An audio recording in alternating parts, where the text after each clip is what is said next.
Hey, what is going on, guys? I know whew, it has been some time since I have done an episode again, but I have my reasons for it, guys. It's me, Amira Blaze, and welcome back here to Bookshade. So, guys, for today's episode, we're going to be focusing on doing this, what I like to call LGBTQIA plus book haul. As you know, for the month of June, I want to say to those of you who are LGBTQIA plus, happy Pride Month. And I have been an ally to the community for many years, guys, because from my experience, it was LGBTQIA plus people that I became friends with, and I saw what they went through. And being a person of color myself, it's a little bit different, but we all share different challenges and experiences. But I will have to say it was the LGBTQIA plus community that really accepted me. So because of that, I take being an ally something that is very important. And I want to acknowledge Pride Month here on Bookshade. So once a week, guys, through the month of June, I will be doing a Pride Month based episode. And of course, it'll either be like book related, or anything that pertains to what we do here on the program. So to kick it off, because it's just the beginning of June here, what I decided to do is I decided to do a haul, and I found not all these authors identify as LGBTQIA plus, but I do have 3 books that come from one author who is.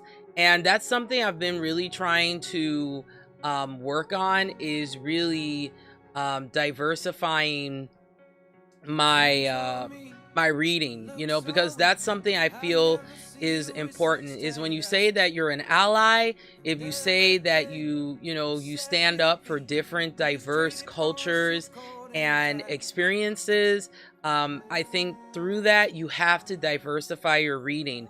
And by doing that, it's really helped me to really open up my perspectives and see, and changing my opinions and things. So I think that's important. We do the, and I've always said this here on the program, we do these readathons, but that's the first step, guys, to having better race relations. That's only the first step.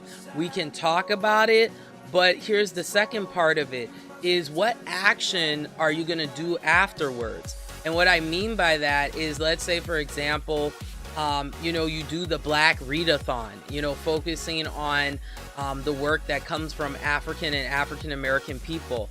Well, that's great that you're reading it, but what are the other initial steps that you are doing to really kind of help people to bring awareness by what you're reading? And that's something that I've really been kind of deeply thinking about lately. Is it's great that, like, for example, let's say I participate also in the Asian Readathon. That's great, learning about the perspectives that come, from Asian people. But I have to take that additional step by associating myself within different Asian cultures, understanding understanding different experiences coming from Asian people. And let's say an Asian person gets made fun of or things like that.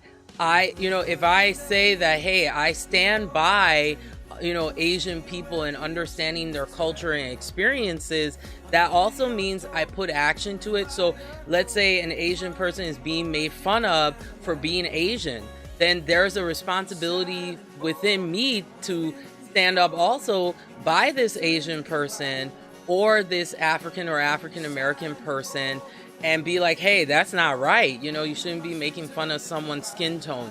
You shouldn't be making fun of someone's voice.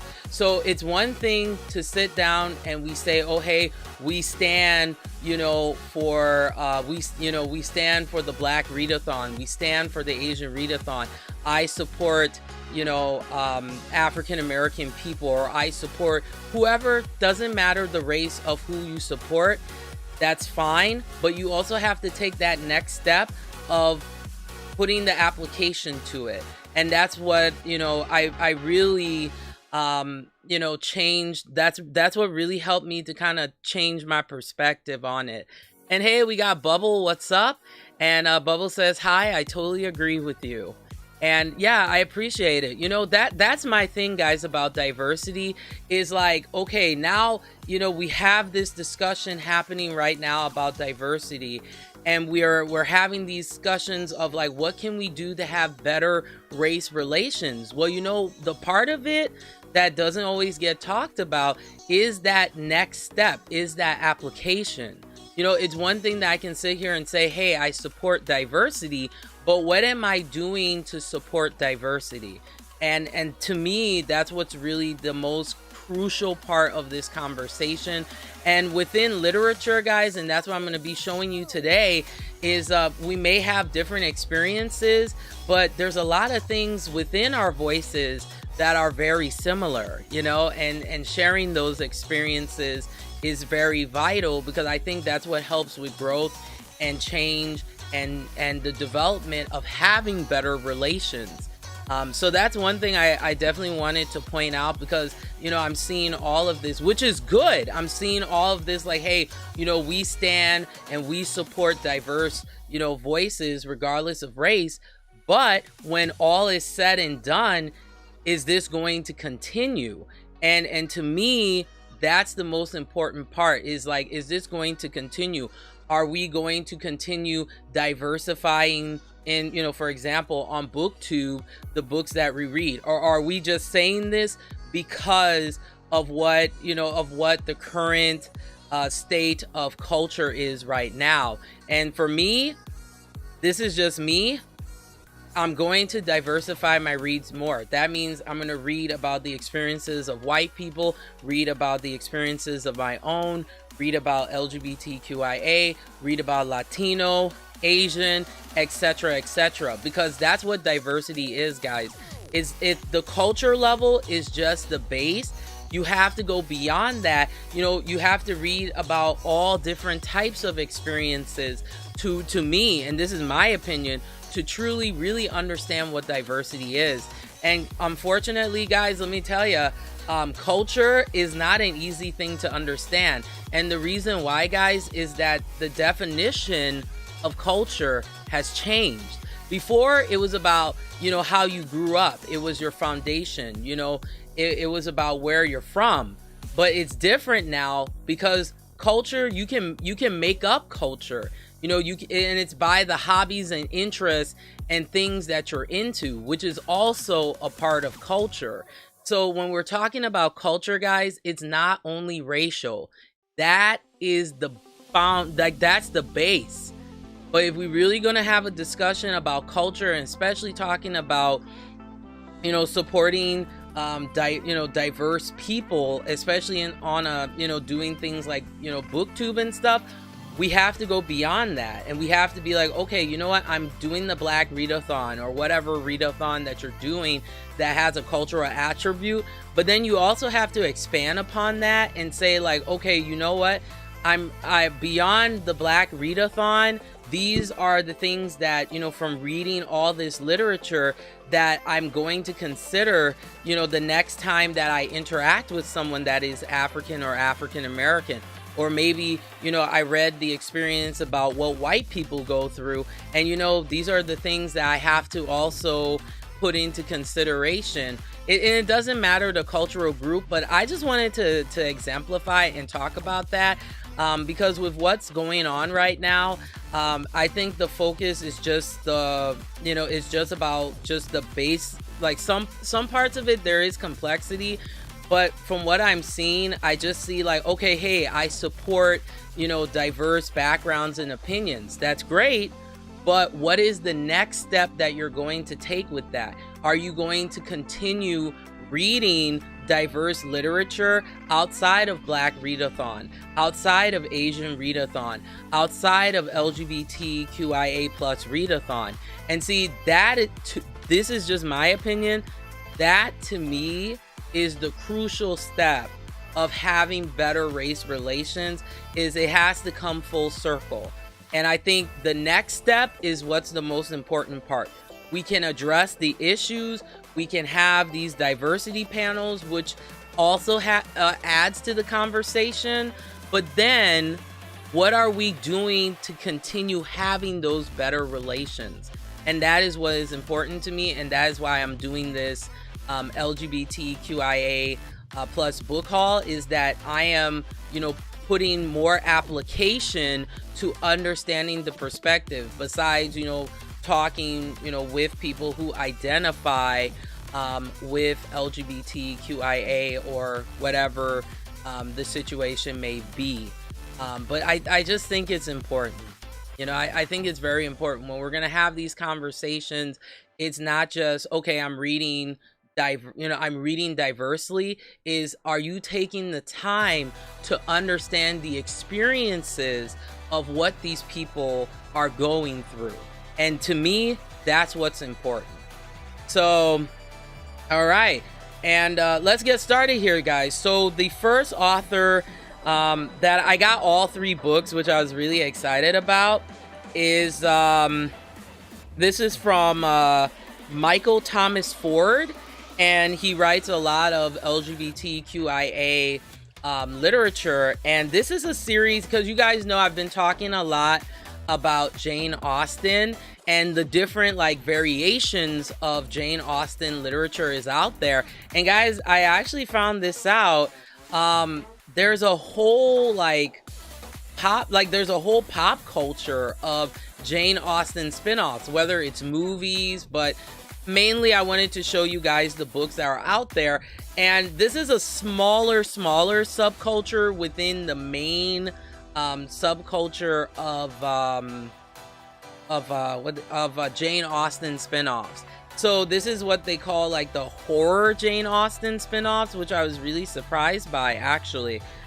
So this is Michael Thomas Ford, and this is the book called Jane Bites Back. So here it is. This Jane Bites Back. So this is what if Jane Austen became a vampire herself? That's so cool, right? So let me read some of the details here.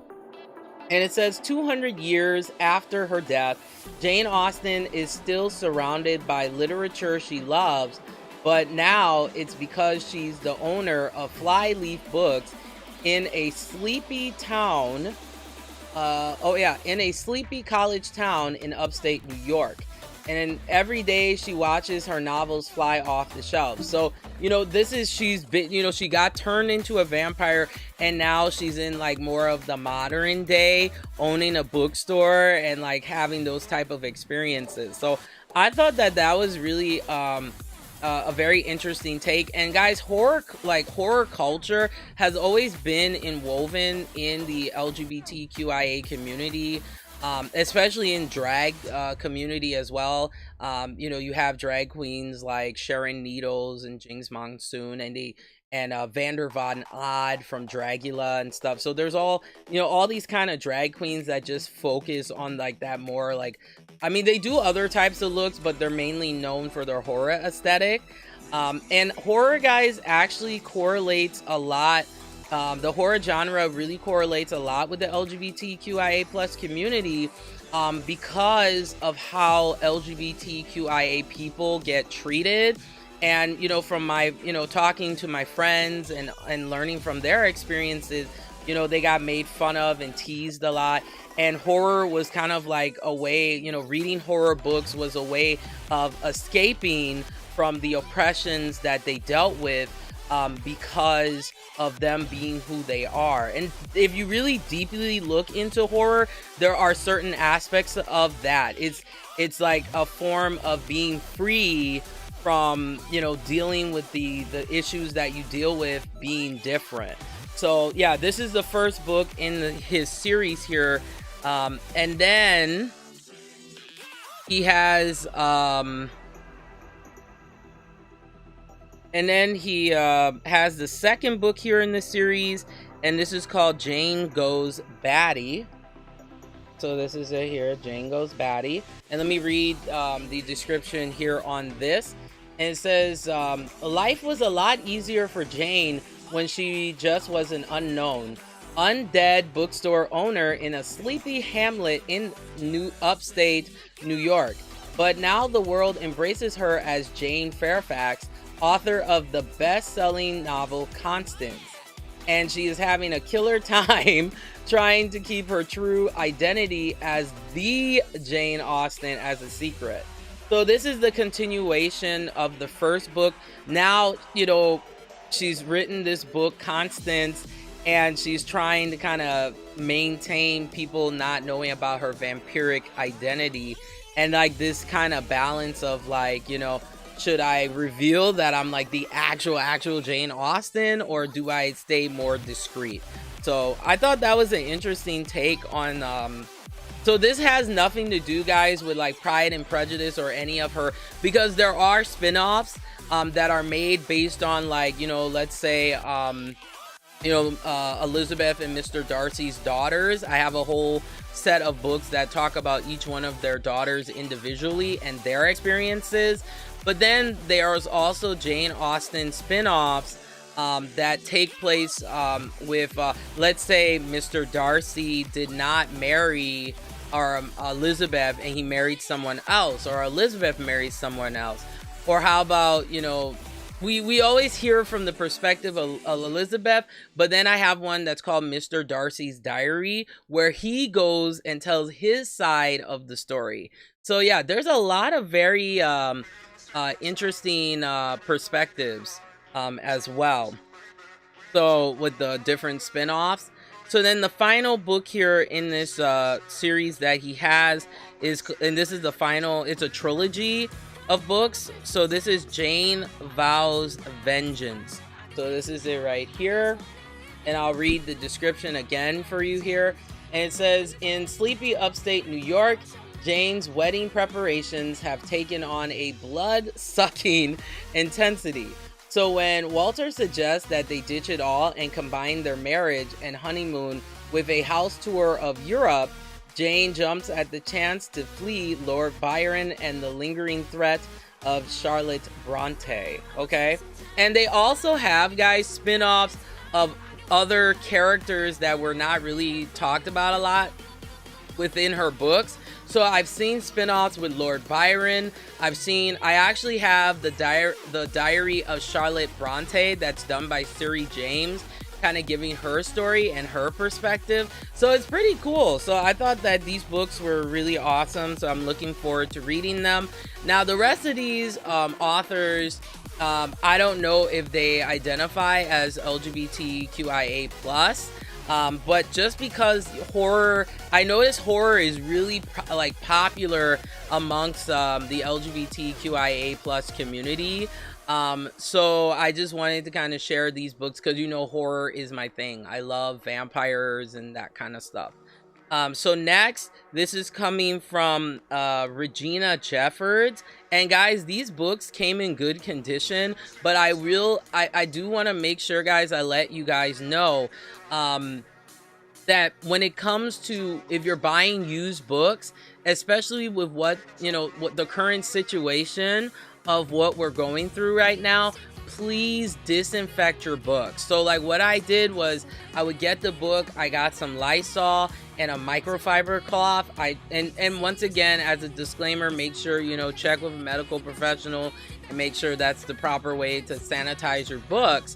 But what I did was I took some Lysol and a microfiber cloth and I just sprayed just a good even amount. You don't want to make it too wet. And then what I did was I just wiped the covers. I wiped the front, inside and around. And guys, let me tell you, these books, they were dirty. Okay. So, and you should do this regardless of our situation or not, but I made sure to clean each and every one of my books, or anything I get, I wipe it down. I do it as a precaution, and especially with your books, you wanna do that. I'm just saying, okay? So this book, once again, is Regina Jeffords, and it's called Vampire Darcy's Desire. Makes me hot just thinking about it, right? So this is a Pride and Prejudice, guys, adaptation of what if Elizabeth and, you know, Darcy met the way that they did, but Mr. Darcy was a vampire, which is cool. So this is it here, and let me read the description for you here. And it says, Vampire Darcy's Desire presents Jane Austen's Pride and Prejudice as a heart-pounding, no pun intended there, right? Vampire romance. Oh, this is a vampire romance. Oh, that's totally my thing, right? Filled with passion and danger. Tormented by a 200-year-old curse and his fate as a half-human, half-vampire Dhampir, Mr. Darcy vows to live forever alone rather than inflict the horrors of life as a vampire on an innocent wife. But when he comes to Netherfield Park, he meets the captivating Elizabeth Bennet. So yeah, this is an interesting take on Pride and Prejudice. So if you liked the story of Pride and Prejudice and you want more of a horror angle to it, this one I've heard is like one of the in the top like 5 really good ones. And if you guys have, and this is another thing, guys, coming up later on today, I'm gonna be revealing something that's gonna really be changing how I'm gonna be doing Book Shade and my other show as well. So that'll be coming up maybe in the next couple of hours here. But one thing I want for you guys to do is, as you can see here, I have an email for the show, guys. So the email for the show is bookshadenews with an S at gmail.com. And this is the email where you can contact me, you know, about book recommendations, even if you want to say hi. But what I need, guys, from you is ideas. Like, you know me, not to be like that, but I'm a creative person, so I can always come up with topics and ideas. That's just the mindset that I have. But I really want to have more audience participation because, I mean, you know, that's why I do this show, is because of you guys, you know, as my alternative book snobs out there and artisans and, you know, connoisseur intellectuals, right? So yeah, bookshadenews at gmail.com. You know, if you have topics that you want me to talk about in the show, you want me to talk about, you know, things happening in BookTube, trends happening in regards to literature and how I feel about it. And I'm going to be doing something really interesting with it. And right now I'm just making a list.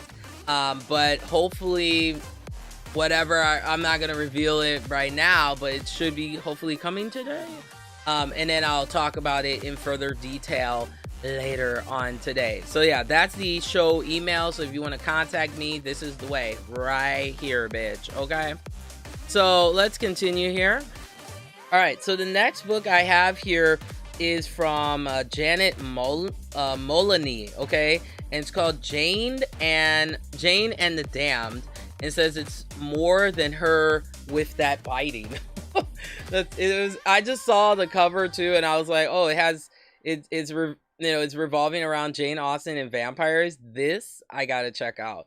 So it says here, an aspiring writer, Jane Austen, knows that respectable young ladies like herself are supposed to shun the damned, the beautiful, fashionable, exquisitively seductive vampires who are all the rage in Georgian. I'm thinking of Gregorian chant. But I love listening to that stuff. It gets me in the right mindset for relaxation, but that's just me. All right, so the Georgian England in 1797. And it says, so when an innocent, she believes, flirtation results in her being turned by an absolute cad of a bloodsucker, she acquiesces to her family's wishes and departs for Bath to take the waters, the only known cure. So this is another different take on Jane herself being a vampire. So if you're just into learning about, you know, Jane Austen, but you want more of like a vampiric take on her, I thought this would be cool to read. So I got that. Oh, and also another thing, guys, before you read any of these Jane Austen spin-offs, you need to read the originals, because sometimes the spin-offs, guys, will have spoilers for the original. So if you don't, if you're so sensitive about spoilers, you want to make sure that you read the originals. You want to do that. I'm just saying, do that. Okay. All right. So then next, we have here, this one looks crazy. This is Emma and the Vampires. So this is it here. So, and it says here, something isn't quite right with the gentleman in Highbury. So this is Emma, guys, but it's like the vampire take on Emma. Like, how cool is that? And like I said, guys, these books all came in really good condition. I was very, very impressed, but they were dirty. So make sure, guys, once again, disinfect your books. It's very important. This is just me. It's very, very important. So, all right, guys, that's all I have to share with you today. Coming up again on, Saturday and Sunday. Saturday, we're going to continue playing The Witcher for my books and video game series, as well as on Sunday, we going to get right back into it with another read with me of reading J.R. Ward's Dark Lover. I haven't had the time this week, unfortunately, to catch up. So I'm still on, it's sad, I'm still on chapter 9, but we got a long way to go, because this Black Dagger Brotherhood series, I've heard there's so many books in this series, but I know I can do it. It's part of my readathon. I call it my readathon challenge, read with me, read along challenge. There we go. So I just pick a readathon, I follow the rules, and I match it to the style of my TBR. So just doing something a little bit different. But guys, you can also keep in touch with me following ways. I'm on that social media batch, okay? And all my messiness aside is Twitter and Instagram, which is at Bookshade and then the number 1. So guys, thanks so much for checking out today's show. But to conclude here, once again, guys, we got a lot of crazy shit happening right now in the world. And I know for many of you, for some of you, you're like, what the hell is going on? I know for some of you, you may be confused. And for some of you, I know you can be, you're upset with what's going on. But here's the key, guys, like I said earlier, is that we have to work together.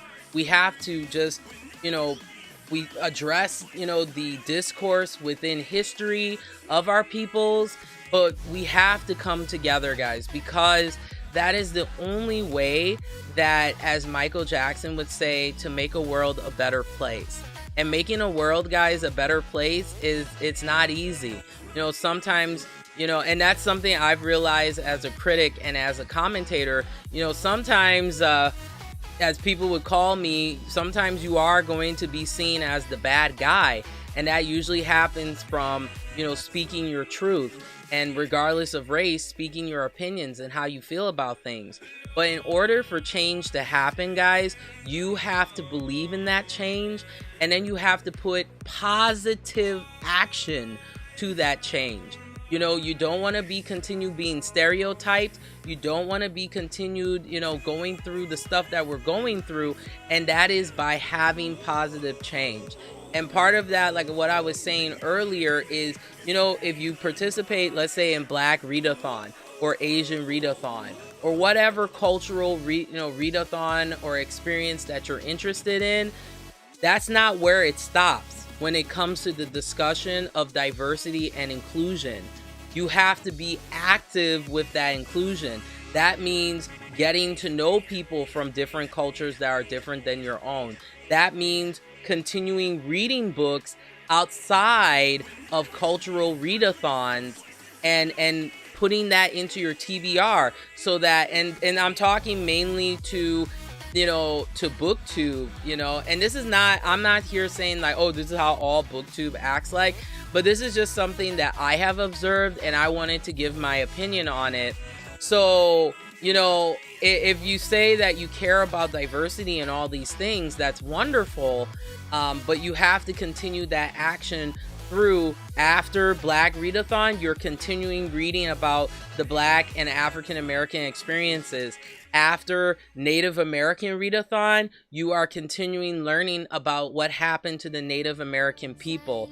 After you read a book about what happened to the Polish or whoever you're reading about, regardless of race, there has to be a continuation of that so that it can help this current situation that we're all going through, so that we can have better race relations. It starts from intelligence, guys. It starts from continuing to be positive and believing in each other. That's what community is about. Because when you look at the word community, there's a small word in there that's called unity. And unity comes from understanding. It doesn't come from indifference. And it just doesn't come from just, hey, I participated in this readathon, so I got my, I fulfilled my diversity, check mark for the day. Diversity, guys, is something that's not easy. It is an ongoing action that you have to put yourself in and participate in it, but it has to be done in a positive way, guys. Because if it's not done that way, then the stereotypes will continue to happen, the perpetualization will continue to happen, and all this shit that's happened right now will be in vain. So let's work together, let's continue doing these diverse readathons, but let's continue having better race relations. And it comes, guys, from using intelligence and wanting to have these conversations. Even if you get seen as the bad guy, you're taking a step forward by being proactive and wanting to be open to working with white people, working with African American people, working with Asian people, working with whoever that you have a passion to work with. That's where diversity starts, guys. It starts from you're taking that knowledge and you're putting it into action that actually gives proper positive representation. And with that, guys, I like to tell you once again, thanks for watching, and like I always say, remember to embrace the darkness of reading. I'll see you guys again on Saturday.